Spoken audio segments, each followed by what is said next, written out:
जाय विवेकानन्दसूरये सच्चित्सुखस्वरूपाय स्वामिने तापहारिणे।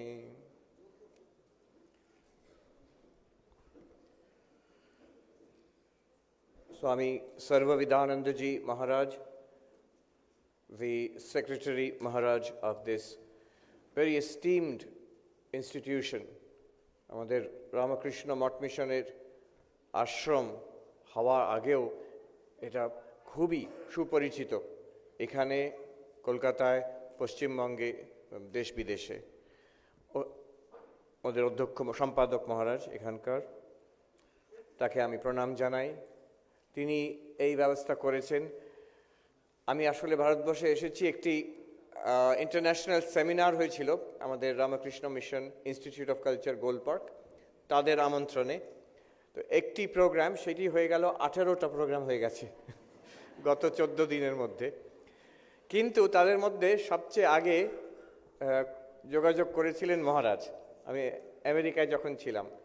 তো আরম্ভ ওই গোল পার্ক ওইটার জন্য, আর শেষ আজকে এখানে, আর কালকে আমার ফিরে যাওয়া।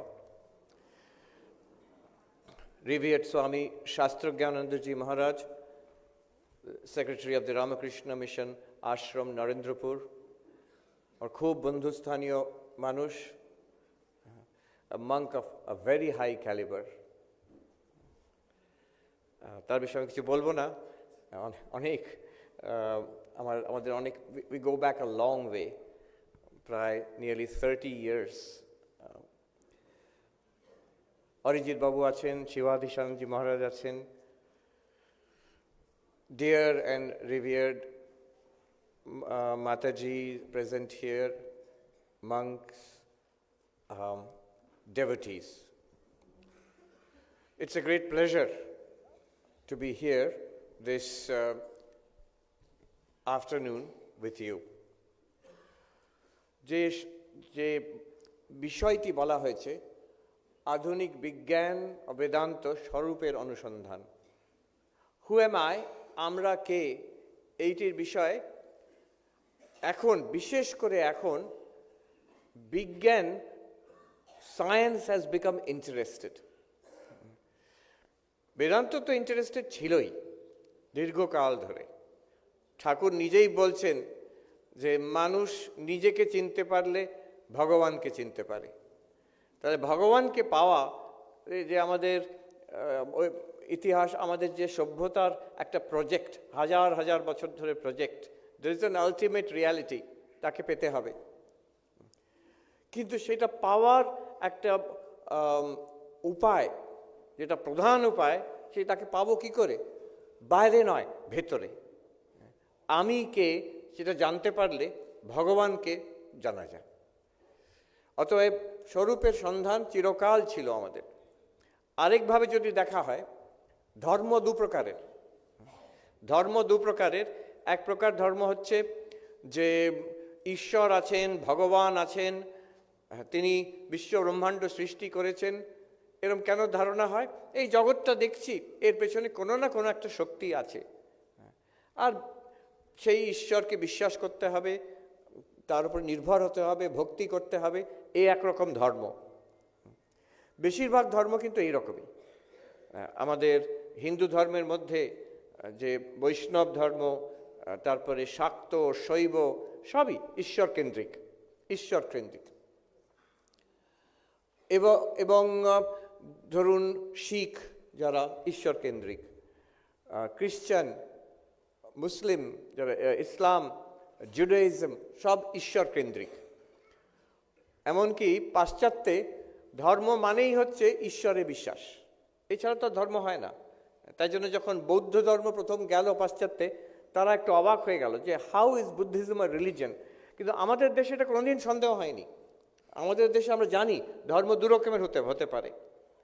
একটা হচ্ছে যে এই বিশ্ব ব্রহ্মাণ্ডের পেছনে একটি শক্তি আছে, তাকে আমরা খুঁজছি, এই এক রকমের ধর্ম, গড সেন্টার্ড রিলিজন, ঈশ্বর কেন্দ্রিক, ভগবান কেন্দ্রিক, Allah, father in heaven, God centred religion. কিন্তু আমরা ভারতবর্ষে জানি আরেক রকম ধর্ম হয়, স্বরূপের অনুসন্ধান, আমি কে, উল্টো দিকে, নিজের দিকে। সেটা কেমন? উদাহরণস্বরূপ বৌদ্ধ ধর্ম সবাই জানে। বৌদ্ধ ধর্ম কিন্তু ঈশ্বরে বিশ্বাস করে না, হয় ঈশ্বরের বিষয়ে চুপ, না হলে কিছু কিছু আছে openly they deny, but there is an ultimate reality. তারা নাস্তিক নয়। ঠাকুর বলছে নাস্তিক কেন হতে যাবে গো, যা পেয়েছিল মুখে বলতে পারেনি। হ্যাঁ, তো মুখে বলা যায় না একটা এমন জিনিস পেয়েছিলেন, এমন তত্ত্ব পেয়েছিলেন ভগবান বুদ্ধ, কিন্তু সেটা হচ্ছে নিজের স্বরূপের বিষয়। আরও আছে, শুধু বৌদ্ধ ধর্ম কেন, জৈন ধর্ম, জৈন ধর্ম তারাও ঈশ্বরকে উপাসনা করেন না, তারা নিজের স্বরূপকে আবিষ্কার করার চেষ্টা করেন, জৈন ধর্ম। আর ভারতবর্ষে আমাদের যে হিন্দু ধর্মের মধ্যেই আছে সাংখ্য, সাংখ্য যেমন প্রকৃতি আর পুরুষ, এখানে কোনো ঈশ্বরের কথা আলাদাভাবে নেই। আবার যোগ দর্শন, পাতঞ্জল যোগ দর্শন, ঈশ্বরের কথা আছে বটে, কিন্তু মূলত সেটা স্বরূপের অনুসন্ধান, যে আমার আসল স্বরূপ কি। সাধন ভজন করে, ধ্যান করে সমাধি হবে, সমাধিতে কি হবে, তদা দ্রষ্টু স্বরূপে অবস্থানম, যে দ্রষ্টা স্বরূপ চৈতন্য কি জিনিস, এটা কি, আমি কি, এটা নিজের আসল ব্যাপারটা বোঝা যাবে, স্বরূপে অবস্থানম। তো এই দুরকম ধর্ম আছে। দেখবেন আমি এখনো কিন্তু অদ্বৈতের কথা বলিনি, দুটোর মধ্যেই ফেলিনি, ওটাকে বাঁচিয়ে রেখেছি। হ্যাঁ, এই দুরকম ধর্মের মধ্যে সুবিধা অসুবিধা আছে। যেটা ঈশ্বর কেন্দ্রিক ধর্ম, তার অসুবিধাটা এইটা যে সেটা প্রথম দিকে অন্তত বিশ্বাসের ওপরে নির্ভর করে, ফেথ। তাই জন্য আমেরিকাতে ধর্মকে ফেথ বলা হয়, বিশ্বাস। আমি যদি বিশ্বাস না করি তাহলে আমার ধর্ম আরম্ভই হবে না, আমার ধর্মজীবন আরম্ভ হবে না। প্রথম থেকে যদি বলি ভগবান আছে কিনা আমি জানি না, ভগবানে আমার বিশ্বাস নেই, কে বলেছে ভগবান আছে, তাহলে আর সেই রকম ধর্ম আরম্ভ হবে না। উল্টো দিকে যেটা স্বরূপের অনুসন্ধান, সেখানে কিন্তু এই সমস্যা নেই। আমি আছি কি না এটা কারোর সন্দেহ নেই। সন্দেহ করে দেখুন, আমি আছি কি না ভাবি, প্রশ্ন তুলি, অটোমেটিক্যালি প্রুভড আমি আছে। প্রশ্নটা কে তুলছে? যে প্রশ্ন তুলছে সে তো আছে। শঙ্করাচার্য লিখছেন আজ থেকে প্রায় 1200-1300 বছর আগে, ইয়ৈব তস্য নিরাকর্তা তস্যৈব আত্মা সা, যে আত্মা নিরাকরণ করেন, আত্মা বলে কিছু নেই, আমি বলে কিছু নেই, তারই তো আত্মা, সেই তো আছে। বিখ্যাত পাশ্চাত্য দার্শনিক ম্যাথমেটিশিয়ান ডেকার্ট, তিনি, আমরা সবাই স্কুলে পড়েছি, X axis, Y axis, Cartesian plane, সেই ডেকার্ট। তিনি দার্শনিকও ছিলেন, ম্যাথমেটিশিয়ান ছিলেন, দার্শনিক ছিলেন। তো তিনি কিসে কোন জিনিসটাকে সন্দেহ করা যায় না এটা আবিষ্কার করার চেষ্টা করলেন। He was trying to find out the firm foundation for knowledge. জগতে যা জানা যাচ্ছে সব কিছু সন্দেহ করা যায়, কোন জিনিস আছে যেটাকে সন্দেহ করা যায় না, তো সেটাকে তাহলে তখন নলেজ, জ্ঞানের একটা আনশেকেবল ফাউন্ডেশন পাওয়া যাবে। আমি আমার জ্ঞান সবটাকে আমি সন্দেহ করি, তাহলে আমি জানবো কি করে সত্যি সত্যি আমি জানি না এগুলো ভ্রম। একটা এমন জিনিস জানতে হবে যেটাকে কেউ সন্দেহ করতে পারবে না। এই যে আমরা এইসব দেখছি, এটা সন্দেহ করা যায়, এ তো স্বপ্নও হতে পারে, একটা ভ্রম হতে পারে। এটা একটা যেমন ম্যাট্রিক্স সিনেমাতে মানুষ দেখেছে একটা জগৎ সৃষ্টি হয়ে যাচ্ছে, হতে পারে কম্পিউটার সিমুলেশন। একজন দার্শনিক আর সায়েন্টিস্ট নিক বস্ট্রম একটি পেপার লিখেছেন রিসেন্টলি, খুব মজার জিনিস। আজকাল সিমুলেশন হয়, কম্পিউটারের দ্বারা একটা জগৎ সৃষ্টি হয়, কাল্পনিক জগৎ, ভার্চুয়াল রিয়ালিটি, কিন্তু হয় এরকম। আর সায়েন্সের কাজেও লাগে সেগুলো, অনেক রকম এক্সপেরিমেন্ট, গবেষণা হয়, এবং আবার বাচ্চারা সেটা নিয়ে ভিডিও গেমও খেলে। সেই একটা জগৎ কম্পিউটার দিয়ে সৃষ্টি করা হচ্ছে একটা জগৎ, সিমুলেশন বলে। এখন প্রশ্ন হচ্ছে যে এই যে জগতে আমরা আছি এখন, এটা সিমুলেশন না রিয়েল জগৎ? এই জগৎটাই রিয়েল কিনা?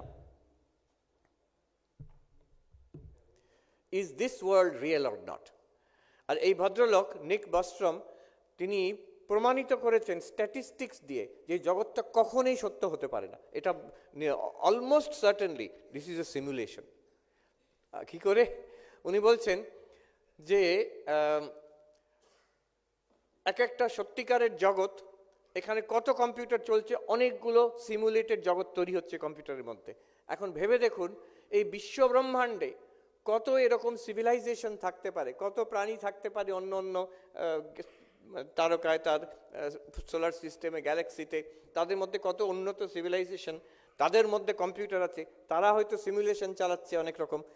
তো number of simulations is far more than the number of actual universes. Actual universe কটা?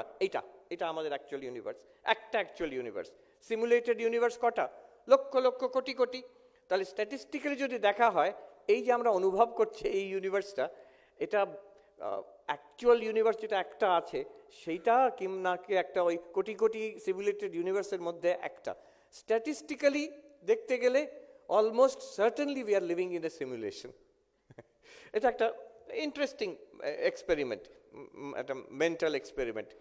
যিনি এখন খুব বিখ্যাত, বিশেষ করে আমেরিকাতে হিরো, ইলন মাস্ক, তিনি বলছেন আমি কিন্তু বিশ্বাস করি এই জগৎটা সত্য নয়, যে আমরা একটা সিমুলেশনের মধ্যে আছি।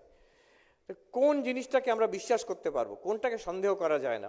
ডেকার্ট দেখলেন সব কিছু সন্দেহ করতে করতে শেষ পর্যন্ত আমি আছি এইটাকে সন্দেহ করা যায় না। I exist, I certainly exist. ওই যে ওনার বিখ্যাত কজিটো আরগো সুম, I think therefore I am. আমি তো এই প্রশ্নটা করতে পারছি যে আমি আছি কি না, তার মানে আমি নিশ্চয়ই আছি। চিন্তাটার যিনি চিন্তা করছেন, আর শুধু চিন্তা করছেন তা নয়, ডেকার্ট শুধু চিন্তার কথা বলেছেন, কিন্তু you can extend it. I feel therefore I am, I am speaking, বক্তা আমি, দেয়ারফর আই অ্যাম। এটা তো পরিষ্কার বোঝা যাচ্ছে। তো যে কোনো কনসিয়াস অ্যাক্টিভিটি, তার মানে উনি এই অর্থে বলেছেন যে কোনো কনসিয়াস অ্যাক্টিভিটি প্রমাণিত করছে যে আমি আছি। This cannot be doubted. তো যে স্বরূপের অনুসন্ধান যে ধর্মগুলো করছে, সেখানে কিন্তু ওই সন্দেহর জায়গাটা নেই যে আমি আছি কিনা। যেটা নিয়ে অনুসন্ধান হচ্ছে সেটা বিষয়। ঈশ্বর অনুসন্ধানে সেখানে সন্দেহ করতে পারে, স্বরূপের অনুসন্ধানে কোনো সন্দেহর জায়গাটা নেই। দেখুন, যারা ঈশ্বরের অনুসন্ধান করেন, যেমন খ্রিস্টান, দুটো এক্সাম্পল দিচ্ছি। আমাদের ধর্মের মধ্যে নৈয়ায়িকরা, নৈয়ায়িকদের মধ্যে কিন্তু একটা বড় ন্যায় দর্শনের মধ্যে একটা বড় অংশ হচ্ছে ঈশ্বরের বিষয়ে প্রমাণ। উদয়নাচার্য, কোন বইটা আছে, আত্মতত্ত্ব বিবেক না, যে ওনার ন্যায় কুসুমাঞ্জলিতে 9খানা প্রমাণ দিয়েছেন ঈশ্বর আছেন বলে। তারা নৈয়ায়িক। তাহলে কেন প্রমাণ করার চেষ্টা করছেন? যেহেতু বৌদ্ধরা আক্রমণ করছে, বৌদ্ধরা বলছে কোথায় তোমাদের ঈশ্বর, প্রমাণ করো দেখি যুক্তি দিয়ে। এখন প্রকাণ্ড নৈয়ায়িক তিনি উদয়নাচার্য, উনি একা নন, অন্য নৈয়ায়িকরাও প্রমাণ দেওয়ার চেষ্টা করছেন যে ঈশ্বর আছেন। এবং ক্রিশ্চিয়ানিটিতেও তাদের যে থিওলজিয়ান, তারাও প্রমাণ দেওয়ার চেষ্টা করছেন যে ঈশ্বর আছেন, এটা প্রমাণ দেওয়ার চেষ্টা করছেন।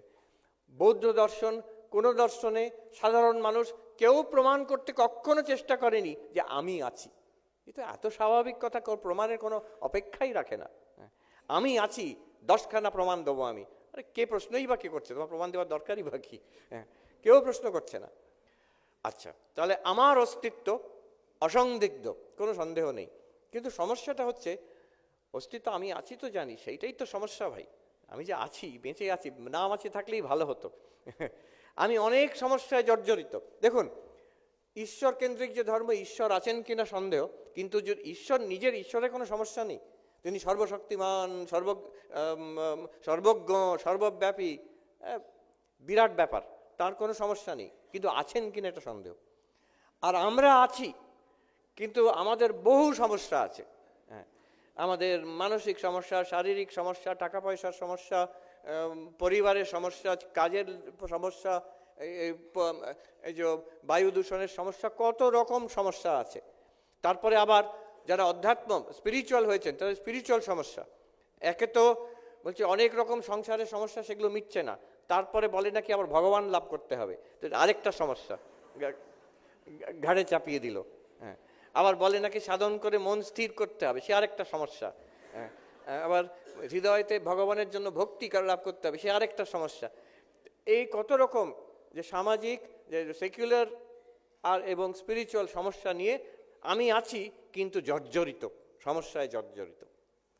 এবার অদ্বৈত বেদান্ত কি? এবার অদ্বৈত বেদান্ততে আসি আমি। অদ্বৈত বেদান্ত কি করে? This is the beauty of অদ্বৈত বেদান্ত। অদ্বৈত বেদান্ত কি করে? যে সেই অনন্ত ঈশ্বর কিন্তু সন্দিগ্ধ, আছেন কিনা জানি না, এবং সসীম সমস্যায় জর্জরিত, কিন্তু নিঃসন্দেহে আমি আছি। এই যে আমার অস্তিত্বর কোনো সন্দেহ নেই, আর ঈশ্বরের যে অনন্ত অসীম অস্তিত্ব যেখানে কোনো সমস্যা নেই, এই দুটোকে এক করে দেয়, দুটোকে এক করে দেয়।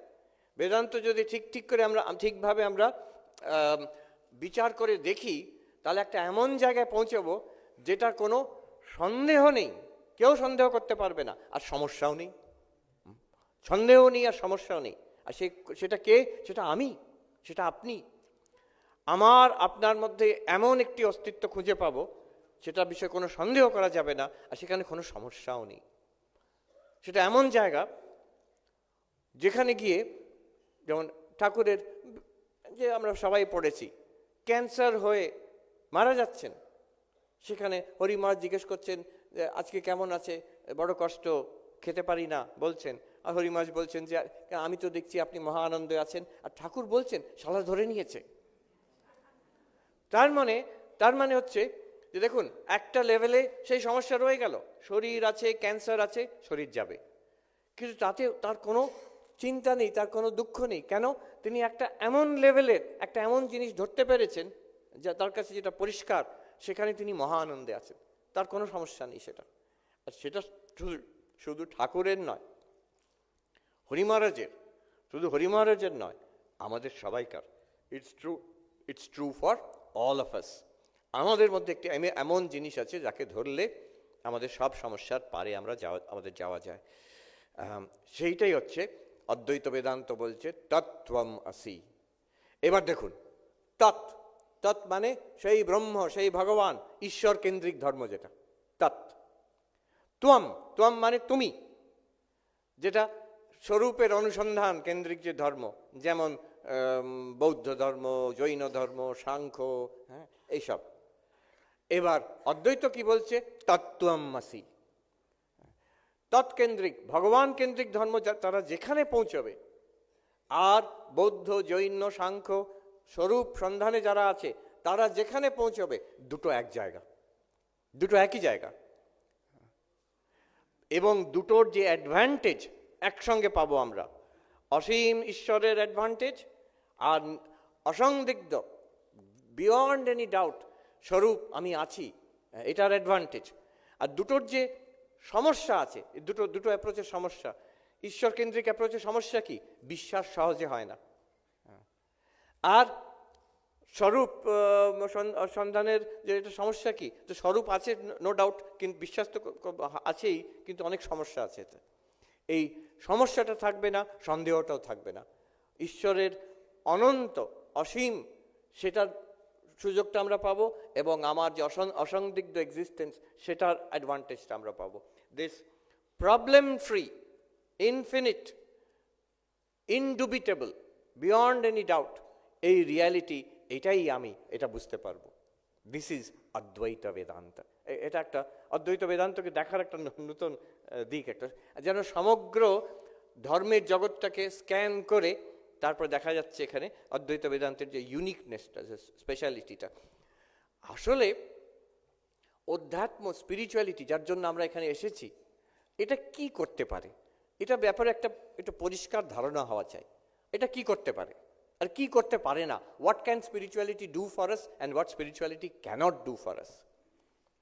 ভগবান বুদ্ধ, স্বামী বিবেকানন্দ বলছেন, the sanest man who ever lived, সবচেয়ে পরিষ্কার মাথা তার ছিল।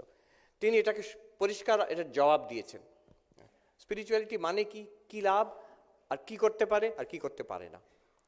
তাকে একজন, আর এটা খুব প্রাচীন বৌদ্ধ সোর্স থেকে পাওয়া যায়, দার্শনিক অরিন্দম চক্রবর্তী এটা এক বক্তৃতায় বলেছিলেন নিউ ইয়র্কে।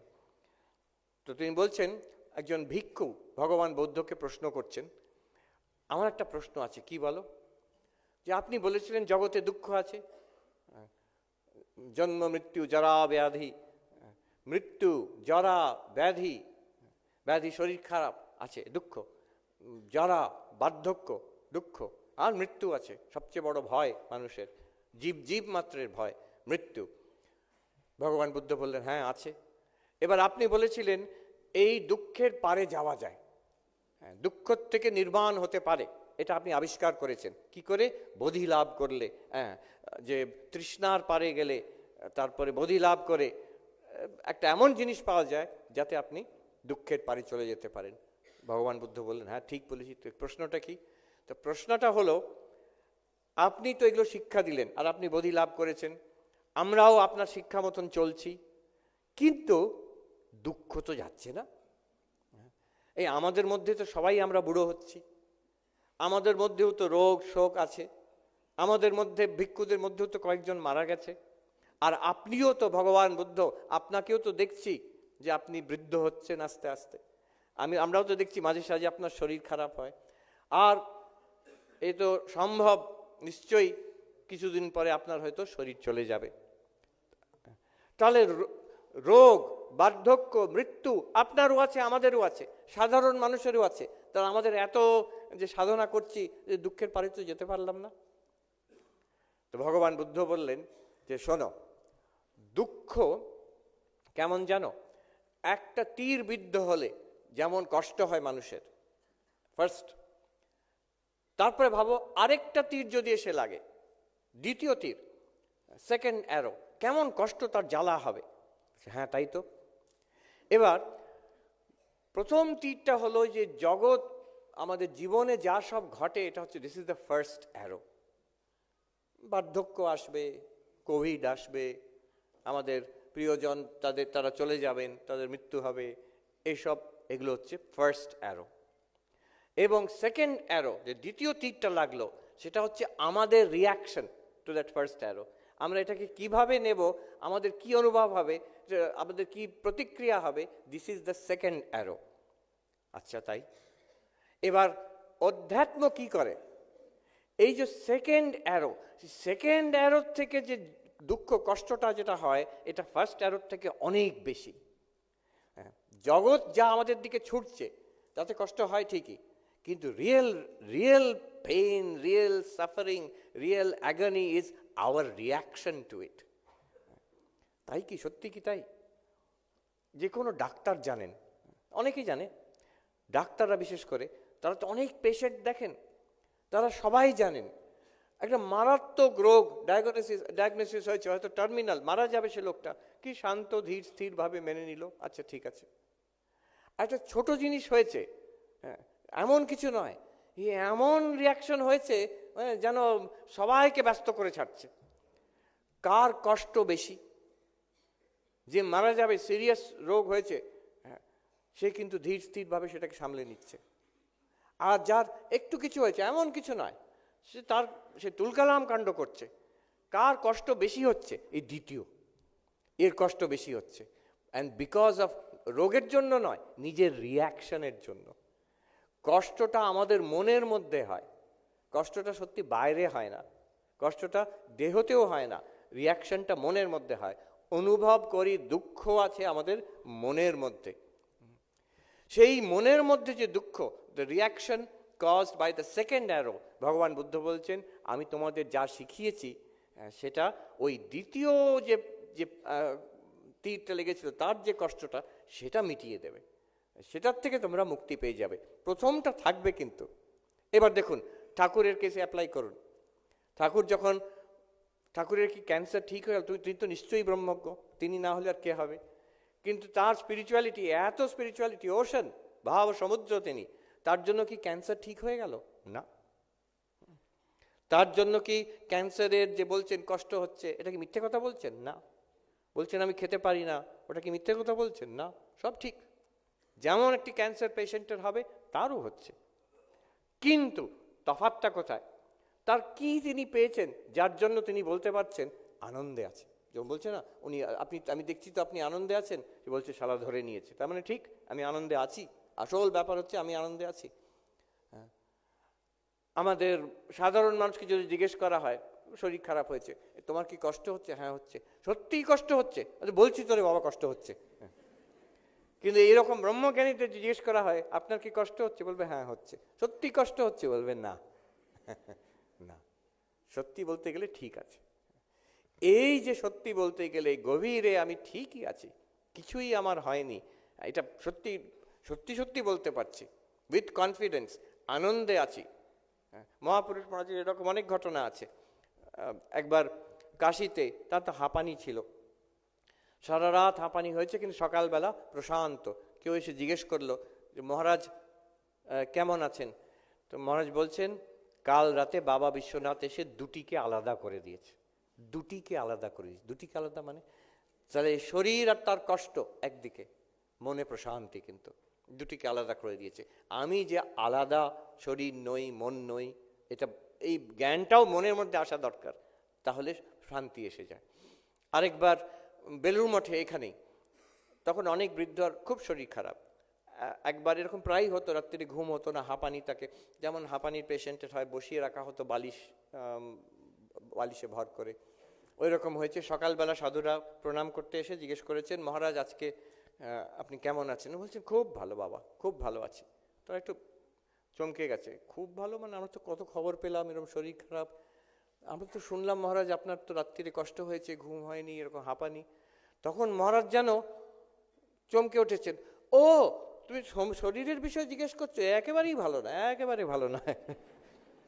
যেন দুটো আলাদা, একদম যেন দুটো আলাদা।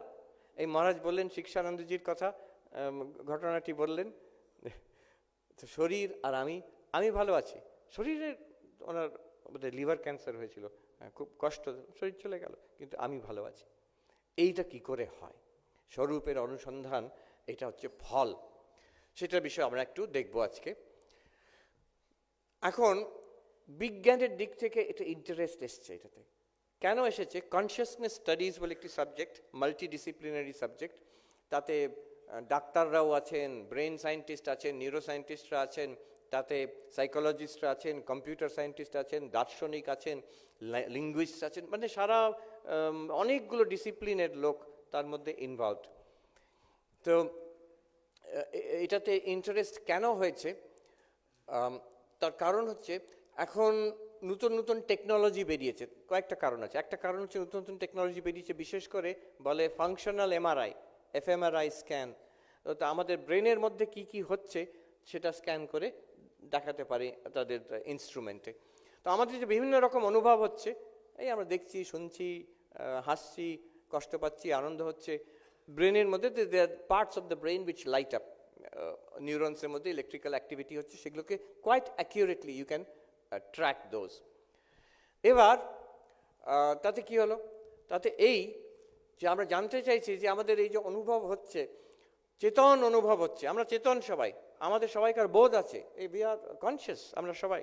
তো এটা কি করে হচ্ছে? ব্রেন তো একটা জিনিস, এই টেবিলটা যেমন একটা পদার্থ, একটি জড় পদার্থ, শরীরটাও এইরকমই, হাড়, মাংস, রক্ত, মাংস। ঠাকুর বলছেন এটাকে বিচার করে দেখলে এর মধ্যে কোনটা আমি, হাড়, মাংস, রক্ত, কোনটা আমি?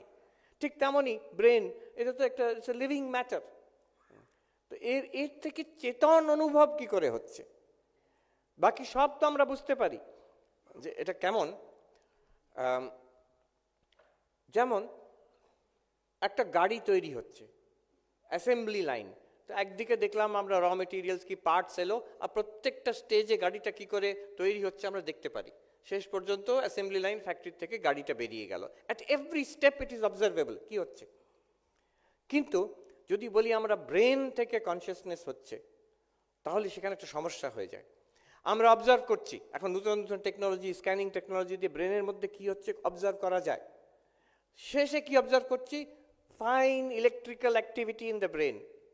তারপরে কি, যে ব্যক্তি সাবজেক্ট বলছে আমার এরকম ব্যথা হচ্ছে, হাসি পাচ্ছে, এটা মনে করছি, এই কথাটা বলছি, অনেক রকম যে কনসিয়াস এক্সপিরিয়েন্স, চেতন অনুভূতি আমাদের হচ্ছে। তো ইলেকট্রিক্যাল অ্যাক্টিভিটি, তার সঙ্গে ব্যথা, আলো দেখছি, কথা বলছি, স্মৃতি আসছে, এই যত রকম আমাদের জীবনের অনুভূতি, একটু বার্স্ট অফ ইলেকট্রিসিটি, তার সঙ্গে কি কানেকশন? এটা যেন ওই অ্যাসেম্বলি লাইন যেখানে গাড়ি তৈরি হচ্ছে, সেখানে যদি একটা জায়গার একটা ব্লক করে দেয়, যে আমরা কিচ্ছু দেখতে পাচ্ছি না। এদিকে দেখলাম যে অনেক রকম পার্টস এলো, গাড়ির পার্টস, চাকা এলো, স্ক্রিন এলো, ইঞ্জিন এলো, উল্টো দিক দিয়ে গাড়িটা বেরিয়ে চলে গেল। আরে মাঝখানে কি হলো? দেখতে পাচ্ছি না। তো এই যে ব্রেনের মধ্যে ইলেকট্রিক্যাল অ্যাক্টিভিটি হচ্ছে, তারপরেই আমরা দেখছি আমরা চেতন। এই electrical activity in the brain থেকে কি করে আমাদের এই আমরা একটা চাটনি খেয়ে তার স্বাদ পাচ্ছি, কেউ চিমটি কেটে দিল তার ব্যথা পাচ্ছি, পুরো প্রাচীন স্মৃতি আমাদের জেগে উঠছে, আমরা অনুভব করতে পারছি, আমরা কল্পনা করতে পারছি, আমরা সায়েন্স, টেকনোলজি, আর্ট এসব করতে পারছি, আমাদের রিলিজিয়ান, ধ্যান ধারণা, দর্শন এসব করতে পারছি। আওয়ার এন্টায়ার লাইফ চেতন ছাড়া, বোধ ছাড়া আমাদের তো জীবনই নেই। আমাদের জীবনটাই তো বোধ, আর কি? Our whole life, think about it. এটা কিছুতেই ব্যাখ্যা করা যাচ্ছে না। আর এটা তো একটা ছোট সমস্যা নয়। ওখানে অমুক জায়গায় ব্রহ্মাণ্ডে কোথাও ব্ল্যাক হোল আছে কিনা, এটা interesting problem, that's one problem. But this is not just one problem, this is our entire life. মানুষের সবটাই, জীবনটাই তো চৈতন্য দিয়ে জোড়া, বোধ দিয়ে জোড়া। এই যদি চৈতন্য কিংবা বোধ আমরা বাদ দিয়ে দিই আমাদের জীবন থেকে, কিচ্ছু থাকবে না। আমরা যেটাকে জীবন বলি সেটাই থাকবে না। একজন দার্শনিক বললেন, our life is like an internal movie, যেন মনের মধ্যে একটা সিনেমা চলছে। এটাই হচ্ছে চৈতন্য। এটাকেই ব্যাখ্যা করতে পারছি না আমরা। This is very strange. আমরা বিশ্ব ব্রহ্মাণ্ডের অনেক কিছু ব্যাখ্যা করে দিয়েছি, কিন্তু এই যে আমি কি, এটা কিছুতেই ব্যাখ্যা করা যাচ্ছে না। কেন ব্যাখ্যা করা যাচ্ছে না, কেন এতদিন এটা নিয়ে মাথা ঘামায়নি? লোকেরা ধরেই নিয়েছে there is something called a materialist paradigm, যে সব কিছুই জড়। হ্যাঁ, এটা হচ্ছে আজকের যেটা প্রাচীন চার্বাকরা বলতো, সব জড়। আজকের যে সায়েন্টিস্ট তারা বলবে টাইম, স্পেস, ম্যাটার, এনার্জি, এইটাই রিয়ালিটি, আর বাকি সব যা হচ্ছে প্রোডাক্ট অফ দ্যাট। তার মানে আমাদের যেটা কনসিয়াসনেস, চৈতন্য, এটাও কিন্তু ওই প্রোডাক্ট অফ ব্রেন, আর কিছু নয়। এটা বলতে চাইছে ওরা। এখন সমস্যাটা হয়েছে ব্রেন থেকে কনসিয়াসনেস কি করে হয়, এটা ব্যাখ্যা করা যাচ্ছে না, কিছুতেই ব্যাখ্যা করা যাচ্ছে না। এখানে এটা, what is at stake here, why is this question so important? একজন রিসেন্টলি আমি ইন্টারনেটে দেখলাম, বড় দার্শনিক আছেন, দার্শনিক না, সায়েন্টিস্ট, শন ক্যারল, ক্যালটেক, ক্যালিফোর্নিয়াতে খুব বিখ্যাত ইউনিভার্সিটি, ক্যালটেক ইউনিভার্সিটির প্রফেসর। উনি নাস্তিক, আর ভালো ভালো বই লিখেছেন ফিজিক্স বোঝাবার জন্য। তো আর তার সঙ্গে আমার একটা মজার দুবার দেখা হয়েছিল। একবার আমরা যে হলিউডের আশ্রমে আমরা তখন আছি, তো উনি একটা ইমেল করলেন যে ওনার বই বিগ পিকচার, বইটার নাম বিগ পিকচার, ওই বইটি লঞ্চ করা হবে। আর ঠিক আমাদের আশ্রমের পাশে একজনকার বাড়িতে, সেখানে একটা লঞ্চ পার্টি করা হবে। তো কি চাই, আপনাদের আশ্রমে যে কার পার্কিং আছে, এখানে গাড়ি রাখার জায়গা আছে, একটু আমাদের দিন, সেই দিনটাতে তো আমরা গাড়ি রাখবো। বাহ, সাহস তো কম নয়। নাস্তিকতার উপর একটা বই লিখছে, আর সেটাকে লঞ্চ করবে, আশ্রমের সাহায্যটা একটু চাই। আমরা বললাম বেশ, তাহলে আমরাও যাব পার্টিতে, আমি আর স্বামী মহাযোগানন্দ, আমরা দুজন যাই। সবাই নাস্তিকরা থাকবে, তাদের মাঝখানে দুজন সাধু গিয়ে হাজির। তো উনি খুব ভালো ব্যবহার করলেন আমাদের সঙ্গে, ভেরি ফ্রেন্ডলি পার্সন। আমাকে একটা বইয়ের কপি দিলেন, তাতে লেখা আছে এনজয় দ্য ইউনিভার্স স্বামী। এবার কিন্তু আমি রিসেন্টলি দেখলাম একটা প্রোগ্রামে, তিনি অ্যালান ওয়ালেস বলে আছেন, Buddhist professor, university of Santa বারবারাতে, তার সঙ্গে একটা ডিবেট। তো সেই শন ক্যারল বলছেন যে দেখুন, ইট ইজ ট্রু যে সায়েন্স, অনেক জিনিস আছে আমরা ব্যাখ্যা করতে পারি না, যে যেমন পলিটিক্স কি, আর্ট কি, এগুলো ব্যাখ্যা করতে পারি না। কিন্তু এইটুকু আমরা জানি, আমাদের ফিজিক্সে আমাদের more or less our system is complete. ওখানেও প্যাচেস অফ ইনকমপ্লিটনেস আছে, but more or less our system is complete. আর ফিজিক্সে যা সব পরবর্তীকালে ডিসকভারি হবে, যা বাকি আছে, it will not change the big picture. More or less we understand what this universe is. আচ্ছা, ঠিক আছে, তাহলে কি হলো? আমরা জানি এই যে জড়, যে পার্টিকলস অ্যান্ড এনার্জি, এটা দিয়েই বিশ্ব ব্রহ্মাণ্ড তৈরি, টাইম অ্যান্ড স্পেস। তাহলে কি হলো? তার থেকে এটা পরিষ্কার আমরা জানি যে, ফর এক্সাম্পল, নাম্বার 1, মৃত্যুর পরে কিছু থাকতে পারে না।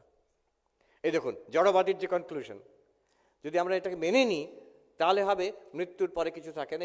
তার মানে এই শরীরটাই আমি, শরীর ছাড়া কিছু নয়, শরীর অতিরিক্ত কিছু নয়। যেই শরীরটা মরে যাবে, ব্রেনটা মরে যাবে, আমি বলে আর কিছু জিনিস থাকবে না। হি সেজ উই নো দিস। আর এটা আমরা সায়েন্সে আর যা ডিসকভারি করব, এটার থেকে কিন্তু আর এগোবে না, এটা প্রমাণিত।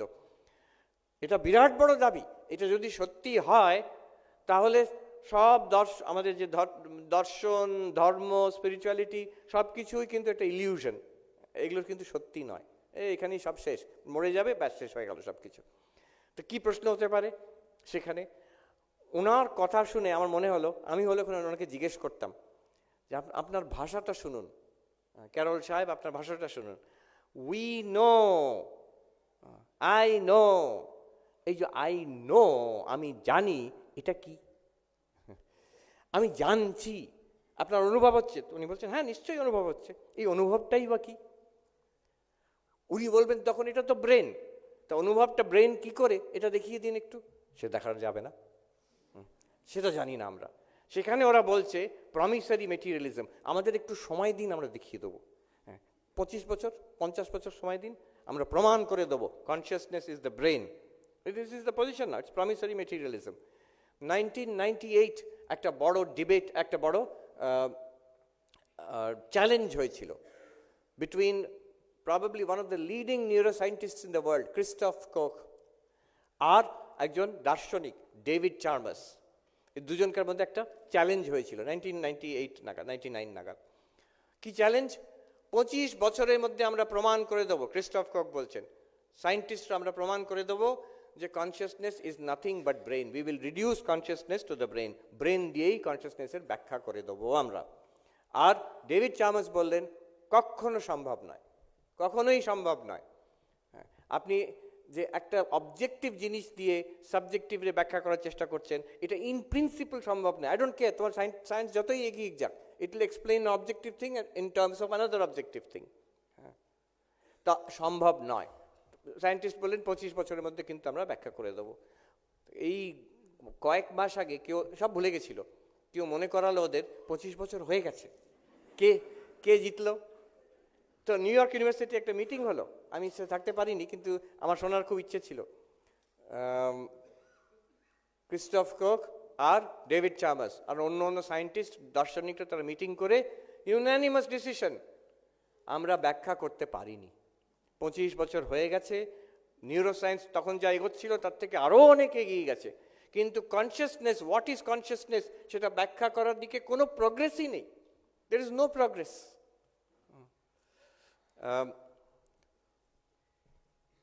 এড উইটেন বলে একজন ফিজিসিস্ট আছেন, institute of advance studies, New ইয়র্কের পাশে আছে প্রিন্সটন ইউনিভার্সিটি।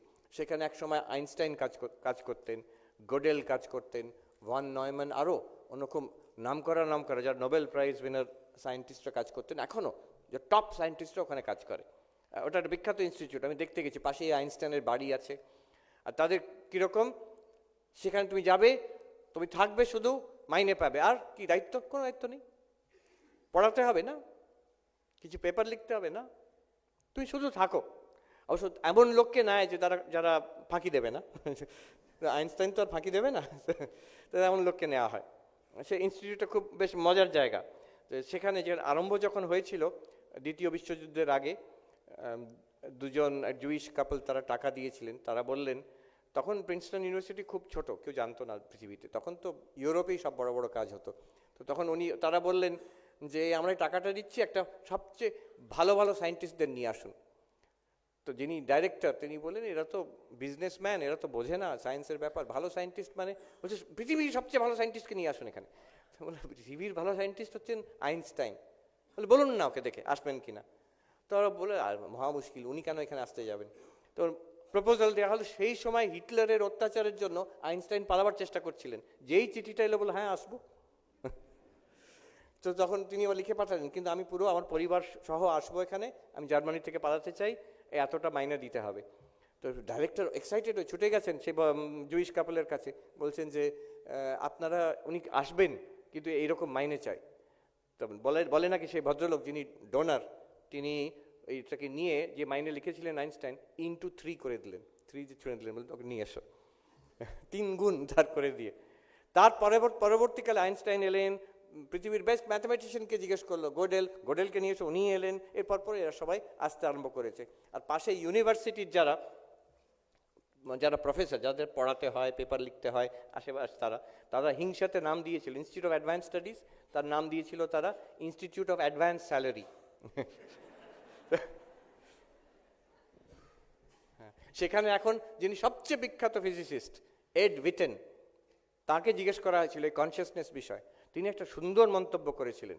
উনি বলেছিলেন, as neuroscience advances, brain science advances, we will learn more and more about the brain, but consciousness will remain a mystery. এটা আশ্চর্য ব্যাপার উনি বলছেন। আচ্ছা, এই হলো, this is the position from science. এইটাকে নাম দেওয়া হয়েছে হার্ড প্রবলেম অফ কনসিয়াসনেস। এই ডেভিড চার্মাস যার কথা বললাম, তিনি নাম দিয়েছেন, তিনি দার্শনিক, নিউ ইয়র্ক ইউনিভার্সিটিতে আছেন। তার এই সমস্যাটার নাম দিয়েছেন the hard problem of consciousness. যে আমি ব্রেন দিয়ে কনসিয়াসনেসের ব্যাখ্যা করতে পারছি না।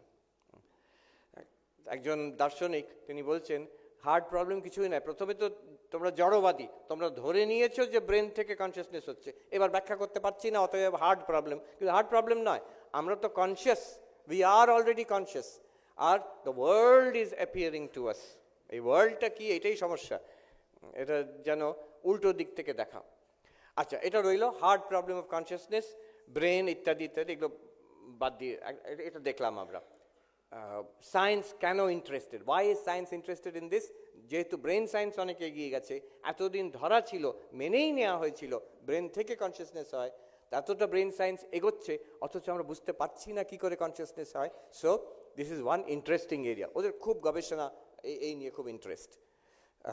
আরেকটা এরিয়া যার জন্য এখন অনেকেই জানে এটা, যার জন্য কনসিয়াসনেস স্টাডিজ আবার ইম্পর্টেন্ট হয়েছে বিশেষ করে, ওটা হচ্ছে আমাদের এই কম্পিউটার, ইন্টারনেট, বিশেষ করে আর্টিফিশিয়াল ইন্টেলিজেন্স। এখন ওই চ্যাট জিপিটি এসব এসে গেছে, অনেকে হয়তো জানেন।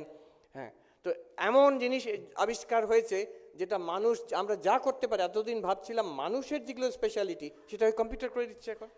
হ্যাঁ, যেমন চ্যাট জিপিটিকে আমি বললাম যে একটা বিবেকানন্দের উপরে কবিতা লিখে দাও তো, সুন্দর কবিতা লিখে দিল, এই কয়েক সেকেন্ডের মধ্যে একটা কবিতা দিয়ে দিল। তারপর আমি বললাম আরেকটা কবিতা লেখো স্বামীজির উপরে, আরেকটা কবিতা লিখে দিল স্বামীজি কে কোত্থেকে মেটেরিয়াল নিতে হবে কিচ্ছু বলতে হচ্ছে না, শুধু বলে দাও একটা কবিতা চাই আমার স্বামীজির, দিয়ে দিল কবিতা লিখে। আর যেটা ও করতে পারবে চ্যাট জিপিটি, যেটা কোনো মানুষ করতে পারবে না পৃথিবীতে, সেটা হচ্ছে যে আপনি সারাদিন বলে যান চ্যাট জিপিটিকে বিবেকানন্দের উপরে কবিতার পর কবিতা লিখে যাও, কবিতার পর কবিতা লিখে যাবে। আর মন্দ কবিতা নয়, খুব ভালো যে নয়, কিন্তু মন্দ নয়। কোন কবি আছে পৃথিবীতে যে সারাদিন ধরে কবিতা লিখতে পারে? অসম্ভব ব্যাপার। সারাদিন ধরে কোন আর্টিস্ট আছে ছবি আঁকতে পারে? সারাদিন ধরে একটার পর একটা শর্ট স্টোরি লিখতে পারে? কে আছে? কোন লেখক আছে? কেউ পারবে না, চ্যাট জিপিটি করে যাচ্ছে। একটা ম্যাগাজিন আমি খবর পেলাম, নিউজ আর্টিকেল বেরিয়েছিল, লিটারেচারের ম্যাগাজিন বন্ধ হয়ে গেল। বন্ধ হয়ে গেল কেন? সাধারণত বন্ধ কেন হয়ে যায়? যে কোনো সাবমিশন নেই, কোনো মেটেরিয়াল নেই। এত মেটেরিয়াল আসতে আরম্ভ করলো, এত গল্প ছাপাবার জন্য আসতে আরম্ভ করলো। আর মন্দ নয়, গল্পগুলো ভালো। মুশকিল কি, একটা মানুষ লেখেনি সেগুলো, সব কম্পিউটার লিখেছে, চ্যাট জিপিটি লিখেছে। এখন সেগুলো কি ছাপবেন না ছাপবেন না? অথচ ভালো, সেগুলো মন্দ নয়, মানুষ পড়লে ভালো লাগবে। যদি বলা না হয় যে মানুষ লেখেনি, মানে আমরা পড়লে মনে হবে ভালোই লিখেছে, তো বেশ লিখেছে। আমাকে দেখালো, আচ্ছা নিউ ইয়র্ক আছে modern art and museum, museum of modern art, MoMA বলে, metropolitan museum of modern art ম্যানহাটনে। সেখানে দেখতে গেলাম, সেখানে পৃথিবীর যে modern art, 20th century onwards যে আর্ট, মডার্ন আর্টের সারা পৃথিবীর থেকে সেরা পেন্টিংগুলোর কালেকশন, বিখ্যাত মিউজিয়াম। আচ্ছা, এবার করেছে কি তারা, ঢুকলেই আপনি দেখবেন যত পেন্টিং আছে সবগুলোকে they have fed it into AI, artificial intelligence. আর তাকে বলেছে তুমি এবার মডার্ন আর্ট করো বাবা।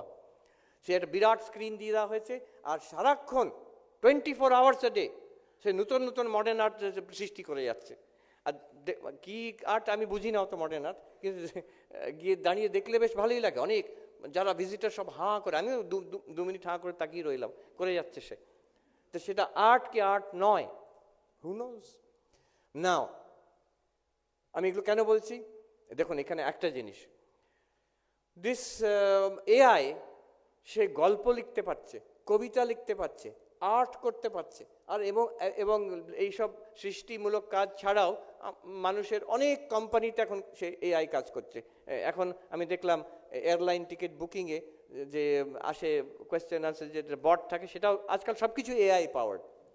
হ্যাঁ, একটা জিনিস সে পারে না, একটা জিনিস পারে না, তার মধ্যে কোনো চেতন নেই, কোনো বোধ নেই, কোনো চৈতন্য নেই।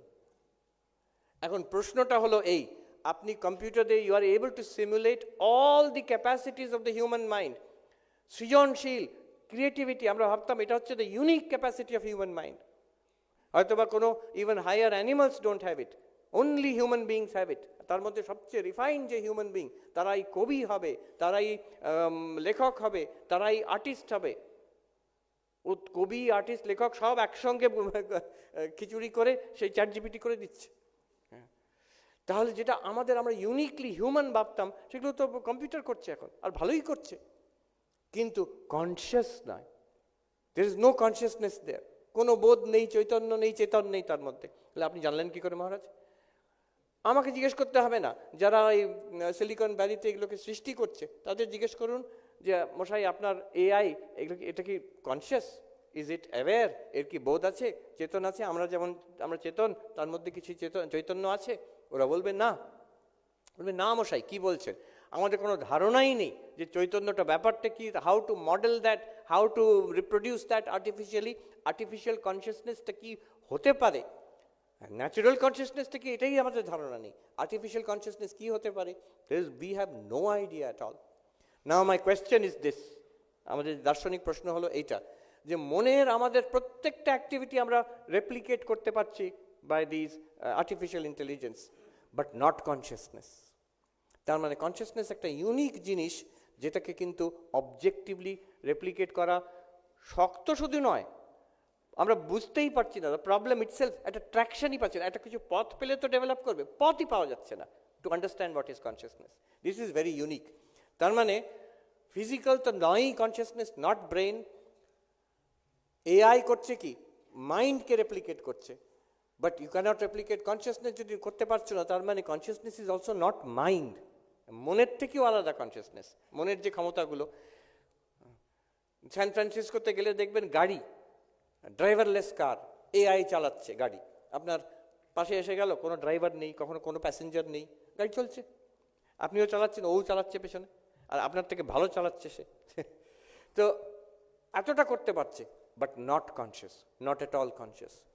So this question has come up now, what is consciousness?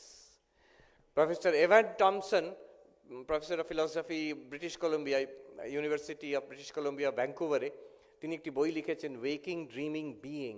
সেখানে একটি মারাত্মক কথা বলেছেন, প্রথম দিকেই বলেছেন, এই কনসিয়াসনেস স্টাডিজ যেটা আমাদের এখন এত interesting, this was not started in last 10-20 years. It is an ancient subject. It started in the Indo-Gangetic plains in the texts called the Upanishads. 5000 বছর আগে ভারতবাসী, হ্যাঁ হাততালি দিতেই পারি আমরা, ভারতবাসী এই কনসিয়াসনেস কি এই গবেষণা আরম্ভ করে দিয়েছেন। বলছেন আরম্ভ হয়েছে উপনিষদে। আরও এগিয়ে গিয়ে বলছেন, উনি আরেকজন দার্শনিককে কোট করে বলছেন এই উপনিষদ এটা মনুষ্য ইতিহাসে এত significant. The Upanishads are so significant in the history of human thought that we should do well not to date our history as BC and AD, but before Upanishad and after Upanishad. এরকমভাবে ইতিহাস করা উচিত। আমরা ভারতীয়রা একটা ব্যাপার হচ্ছে, আমি লক্ষ্য করি ওখানে গিয়ে, আমরা হচ্ছে একটু স্বভাবগতভাবে লাজুক। আমরা এমন কিছু বলি না, বিশেষ করে স্বগত উক্তি যেগুলো আমাদের দেশের নিজের বিষয়, আমার দেশ, আমার কালচার, আমার ধর্ম বিষয়, আমরা বাড়িয়ে বলতে চাই না। এটা একটা যেন আমরা অসৌজন্য মনে করি, যে অন্যদের কি মনে হবে, উই আর বোস্টিং, অতিবাদী হয়ে যাচ্ছি। কিন্তু যেকালে সাহেব বলেছেন ঠিকই আছে, আমরা তো বলছি না। সাহেব যখন বলছেন যে Upanishad, before Upanishad and after Upanishad, এই উপনিষদে আছে, হ্যাঁ, হাজার হাজার বছর আগে ঋষি বলছেন, কেনেশিতম প্রেষিতম পততি মন, কেনেশিতম বাচমিমাম বদন্তি, চক্ষুশ্রোত্রম কৌদেব ইউনক্তি। বলছেন যে আচ্ছা আমাদের যে অনুভবগুলো হচ্ছে, চিন্তা হচ্ছে, কথা বলছি আমরা, দেখছি, শুনছি, I am seeing, hearing, smelling, testing, touching, এই যে সব অনুভবগুলো হচ্ছে, কৌ দেবা ইয়নাক্তি, কোন কোন উজ্জ্বল, যে উইচ ব্রাইট এন্টিটি দেবা, কে এর পেছনে আছে, কিসের জন্য এই আমাদের এত রকম অনুভূতি হচ্ছে। আর তারপরে উত্তরও দিচ্ছেন সেই হাজার হাজার বছর আগে, শ্রোত্রস্য শ্রোত্রম মনসো মনো যদ वाचोह वाचसौ प्राणस्य प्राणः चक्षुषश्चक्षुरतिमुच्य धीरा प्रेत्यास्माद् लोकाद् अमृता भवन्ति। এক কথায় ওই একটা লাইনের মধ্যে কি আছে, পুরো কনসিয়াসনেস স্টাডিজ ওর ধারে কাছে আসতে পারছে না এখন অবধি, হাজার হাজার বছর আগে যে বলে গেছে। কি বলছেন? প্রশ্ন তো এই, শিষ্য জিজ্ঞেস করছেন, আচ্ছা আমরা এই যে আমি শুনছি, দেখছি, স্পর্শ করছি, ভাবছি, কষ্ট পাচ্ছি, আনন্দ পাচ্ছি, কথা বলছি, এসব এর পেছনে কোন দেবতা আছেন, কিসের জন্য এসব হচ্ছে? তার জবাবে আমরা তো এখন বলে দেবো কনসিয়াসনেস। উপনিষদের ঋষি কিন্তু এমন সুন্দরভাবে সেটাকে বললেন, রহস্য করে, নট ডাইরেক্টলি। বলছেন যে শ্রোত্রস্য শ্রোত্রম, কি করে শুনছো? হ্যাঁ, কি করে শুনি আমরা? এই শুনছি মানে কানের বিষয় জিজ্ঞেস করছি না, আমি জিজ্ঞেস করছি শোনার অনুভবটা হচ্ছে কি করে। চোখ বন্ধ করে শুনছি আমি, এই যে অনুভব, একটা কনসিয়াস এক্সপেরিমেন্ট কি করে হচ্ছে, এক্সপিরিয়েন্স। তো ঋষি বলছেন এটা জানো কি, এটা কানের কান, শ্রোত্রস্য শ্রোত্রম। মনের মধ্যে চিন্তা কি করে হচ্ছে, থিঙ্কিং, রিমেম্বারিং, ডিজায়ারিং, আন্ডারস্ট্যান্ডিং, হ্যাঁ হ্যাঁ, কি করে হচ্ছে বলুন তো? মানসও মানে মনের মন, সেটা আমি দেখছি কি করে? তখন আমরা বলবো আমরা বুঝে গেছি দাদা, চোখের চোখ নিশ্চয়ই বলবেন আপনি। হ্যাঁ, এটা কি বলতে চাইছে? কানের কান, চোখের চোখ, মনের মন, হ্যাঁ, জিহ্বা জিহ্বা, প্রাণের প্রাণ। এর মানে এই যে এতগুলো অ্যাক্টিভিটি চলছে, এর পেছনে কিন্তু একটা আছে, সেই এক জিনিস কানের মধ্যে এসে সেই কান যে ফাংশন করে সেটাকে করাচ্ছে, চোখের মধ্যে এসে চোখ যে ফাংশন করে সেটাকে করাচ্ছে, মনের মধ্যে এসে মন যে ফাংশন করে সেটাকে প্রকাশিত করছে। যেমন এইখানে মাইক্রোফোন আছে, আলো আছে, কম্পিউটার আছে, হ্যাঁ, কত রকম ইলেকট্রিক্যাল ফ্যান আছে, এত রকম ইলেকট্রিক্যাল বস্তু আছে। একটা বনবন করে ঘুরে হাওয়া দেয়, আরেকটা শব্দকে নিয়ে অ্যাম্প্লিফাই করে, একটা উজ্জ্বল জলজল করে ওঠে, প্রকাশিত করে, বিভিন্ন কাজ করছে। এখন যদি কেউ বলে একটা জিনিস বলো তো বাবা, যেটা এই মাইক্রোফোন দিয়ে শব্দকে প্রকাশ করছে, বাল্ব দিয়ে প্রকাশ দিচ্ছে, ফ্যান দিয়ে হাওয়া দিচ্ছে, এর পেছনে কোন দেবতা আছেন? আমরা সঙ্গে সঙ্গে বলে দেবো ইলেকট্রিসিটি দেবতা আছেন, এক দেবতা। সেই ইলেকট্রিসিটিটা কি? এটা হচ্ছে মাইক্রোফোনের মাইক্রোফোন, আলোর আলো, সেটা হচ্ছে ফ্যানের ফ্যান। তার মানে একটা বস্তু সবগুলোর মধ্যে ব্যাপ্ত হয়ে ইলেকট্রিসিটি সেখানে কি করছে, যেটা যা করার কথা তাকে দিয়ে তাই করাচ্ছে। দোকানে যখন ছিল এ তো আলো দিচ্ছিল না, ও তো ফ্যান হাওয়া দিচ্ছিল না, এ তো শব্দকে অ্যাম্প্লিফাই করছিল না। ইলেকট্রিসিটি যেই ঢুকে গেল, যেমন যেমন যেগুলো করার কথা করছে। তো এমন একটি বস্তু আছে যেগুলো এই সবগুলোর থেকে আলাদা, আলাদা হয়েও সবগুলোর মধ্যে ব্যাপ্ত এবং সবগুলোকে সঞ্চালন, সবগুলো নিজের নিজের অ্যাক্টিভিটি করছে, সেই অ্যাক্টিভিটিগুলোকে প্রকাশ করছে, যেটাকে আমরা বলছি বোধ, চৈতন্য, কনসিয়াসনেস। অতিমুচ্চ ধীরা, যারা আধ্যাত্মিক, যারা সাধক, তারা করেন কি, তারা শরীর, মন, ইন্দ্রিয় এগুলোর থেকে আলাদাভাবে আমি যে বোধ, আমি যে কনসিয়াসনেস, এইটাকে তারা ধরতে পারেন, এটাকে তারা ধরতে পারেন। ধরাটা কেমন? ঠাকুর বলছেন বোধে বোধ করা, বোধে বোধ করা। এই বোধে বোধ হলে কি হবে? বলছেন প্রেত্যাস্মাদ লোকাৎ অমৃতা ভবন্তি। দুরকম মানে হতে পারে, মৃত্যুর পর তারা অমৃতত্ব লাভ করেন, বিদেহ মুক্তি লাভ করেন। অতএব অথবা লোকা যদি শরীর হয়, এই শরীর থাকতে থাকতেই উই ট্রান্সেন্ড দিস বডি। আমরা বুঝতে পারছি এই শরীরটা আমি নই, এই মনটা আমি নই, আমি বোধ স্বরূপ, আমি চৈতন্য, আমি জ্ঞান স্বরূপ। জানলে কি হলো? অমৃতা ভবন্তি তমেব বিদিত্বা অতি মৃত্যুমেতি। এই চৈতন্যের মৃত্যু হয় না, শরীরের মৃত্যু হয়। চৈতন্যের ক্যান্সার হয় না, শরীরের ক্যান্সার হয়। চৈতন্যের দুঃখ হয় না, মনের দুঃখ হয়।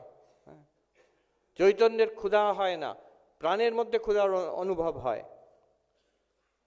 এবার ঠাকুর যে কথা বলছেন, এইখানে কষ্ট আছে, খেতে পাইনে, ঠিক কথা, কিন্তু আপনি তো আনন্দে আছেন। হ্যাঁ, আমি উইদিন ব্র্যাকেটস বোধ স্বরূপ, জ্ঞান স্বরূপ, আত্মা সচ্চিদানন্দ, আমি ঠিক আছি। মহাপুরুষ মহারাজ বলছেন, তুরীয়ানন্দজি, আর আমাদের সবাইকার জন্য কিন্তু এটা প্রযোজ্য। দিস কনসিয়াসনেস, দিস সচ্চিদানন্দ, যেটাকে কিছুতেই এখন এই আমাদের কনসিয়াসনেস স্টাডিজে ইন্টারেস্ট হয়েছে, হাজার হাজার বছর ধরে আমাদের পূর্বপুরুষরা উপনিষদ থেকে আরম্ভ করে, শুধু উপনিষদ নয়, ভারতীয় অন্য দর্শন, বৌদ্ধ দর্শন, কি প্রকাণ্ড ইনভেস্টিগেশন ইন্টু কনসিয়াসনেস, জৈন দর্শন, সাংখ্য, এর সব কনসিয়াসনেস স্টাডিজ হাজার হাজার বছর ধরে চলে আসছে। কাশ্মীরি শৈব দর্শন, বৈষ্ণব বেদান্ত, এগুলো সব কনসিয়াসনেস স্টাডিজ নিয়ে, তন্ত্র।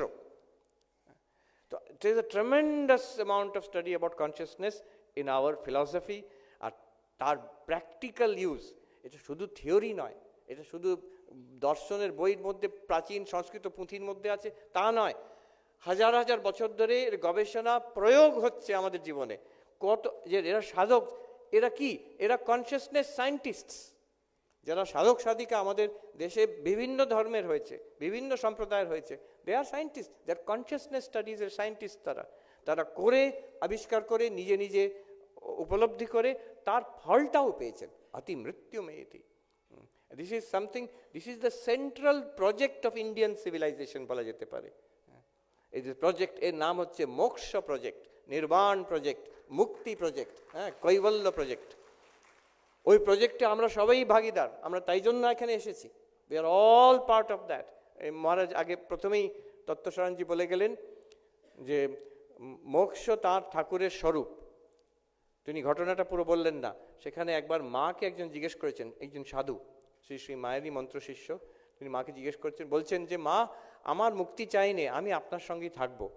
তখন মা বলছেন, দুর্বোখা, মুক্তি তো তার স্বরূপ, ঠাকুরের স্বরূপ হচ্ছে মুক্তি।